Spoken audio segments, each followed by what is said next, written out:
Sveiki! Šodien ķersimies klāt tēmai, kas skar pilnīgi ikviena strādājošā nākotne Latvijā – otrajam pensiju līmenim. Un ziniet, tā nav tikai kaut kāda sarežģīta finanšu sistēma. Nē, tas ir pats pamats katra personīgajai finansiālajai drošībai nākotnē. Tāpēc apskatīsim, kā tas īsti darbojas un ko tas nozīmē mums visiem. Sāksim ar vienu jautājumu, kas liek aizdomāties. Kas īsti notiek ar to naudu, kas katru mēnesi tiek novirzīta pensiju uzkrājumam? Vai tā vienkārši kaut kur stāv un gaida, vai tā aktīvi strādā, lai augtu un vairotos? Šis ir jautājums, uz kur tiešām ir vērts zināt atbildi. Lai vispār saprastu, kāpēc šī sistēma pastāv, ir jāpaskatās uz lielo bildi. Situācija ir tāda, ka sabiedrība noveco, un tas, diemžēl, nozīmē, ka nākotnē būs arvien mazāk strādājošo, kas ar savām iemaksām uzturēs pensionārus. Lūk, tieši tāpēc arī notiek šī pāreja no tīras paudžu solidaritātes uz sistēmu, kur katrs veido arī savu individuālu kapitālu uzkrājumu. Labi, lai mēs nonāktu pie otrā līmeņa, vispirms ātri skriesim cauri visai 3 līmeņu sistēmai kopumā. Tas palīdzēs salikt visu pa plauktiņiem. Tātad, kas mums te ir? Pirmais līmenis tā ir tā saucamā paudžu solidaritāte.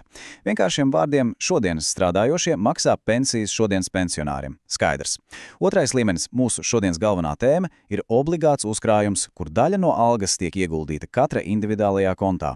Un tad ir trešais līmenis, kas ir pilnībā brīvprātīgs. Tie ir papildu privātie uzkrājumi, kuriem valsts dod arī nodokļu atvieglojums. Tā, un tagad pie paša galvenā otrā pensiju līmeņa. Ienersim dziļāk un paskatīsimies, kā tad tas viss īsti strādā. Oficiāli to sauc par valsts fondēto pensiju schēmu, bet ja vienkāršāk, tad ideja ir šāda. Daļa no sociālajām iemaksām nonāk personīgā kontā un tiek ieguldīta finanšu tirgos, lai šis kapitāls ar laiku augtu. Un kas ir ļoti svarīgi, šī sistēma ir obligāta visiem, kas dzimuši pēc 1971. gada 1. jūlija. Un lūk, šī tabula ir ļoti interesanta. Tā parāda, kā pa gadiem ir lēkājusi tā proporcijas starp pirmo un otro līmeni.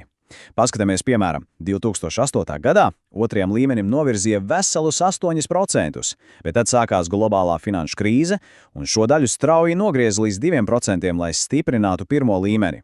Šīs svārstības lieliski parāda, kā politiski un ekonomiski lēmumi tieši ietekmē mūsu visu nākotnes pensijas. Labi, bet kurš tad to naudu reāli groza? Tie nav kaut kādi mistiski ierieķi, nē, to daļa profesionālas ieguldījumu pārvaldes sabiedrības, saīsināti IPAS. Tieši viņi pieņem lēmumus, kur un kā ieguldīt, balstoties uz konkrētu ieguldījumu plānu. Un pats svarīgākais, šo plānu izvēlas katrs pats.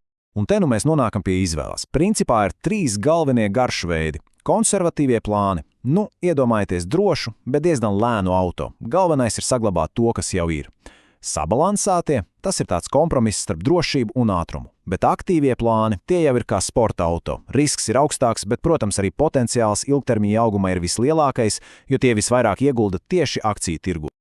Protams, nevar jau ieguldīt, kur pagadās. Pastāv ļoti stingri spēles noteikumi. Paskatīsimies, kas tad ir atļauts un kas ir kategoriski aizliegts. Likums te novelk ļoti skaidru līniju. Jā, drīkst ieguldīt tādās lietās kā valdību obligācijas, uzņēmumu akcijas, dažādos fondos, pat banku depozītos. Bet, un šis bet ir liels, ir kategoriski aizliegts ieguldīt pensiju naudu tieši nekustamajā īpašumā, kriptovalūtās vai, pasarg Dievs, izsniegt no tās aizdevumus. Mērķis ir viens – drošība un risku mazināšana. Un lūk, te arī parādās tā lielā dilema. Vai nē, no vienas puses šie ierobežojumi pasargā uzkrājumus no pārāk trakiem un riskantiem soļiem, bet no otras puses tie, protams, var arī ierobežot potenciālo pēļņu.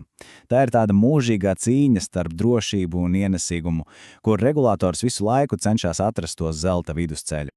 Labi, mēs esam izrunājuši, kā sistēma strādā, bet tagad, manuprāt, par pašu svarīgāko. Par stūres ratu, kas ir katra paša rokās, par lēmumiem. Un šī laika līnija, manuprāt, lieliski parāda to ideālo ceļojumu. Iedomāsimies, ja kādam ir, teiksim, 20 vai 30 gadi, līdz pensijai vēl vesela mūžība, tad ir vērts uzņemties lielāku risku ar aktīviem plāniem, lai maksimāli audzētu kapitālu. Tad, tuvojoties pusmūžam, ap gadiem 45–55, ir prātīgi samazināt riskus un pāriet uz sabalansētiem plāniem.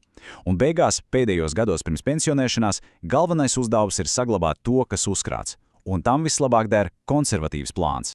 Un lūk, galvenā atziņa. ko no visa šī vajadzētu paņemt līdzi, ir šāda. Vienkārši nav viena universāla pareiza plāna, kas derētu visiem. Absolūti nē.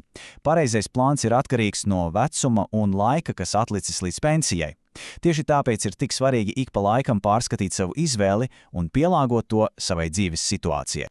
Un nobeigumā vēl pēdējais, bet varbūt vissvarīgākais jautājums, ko katram uzdot sev.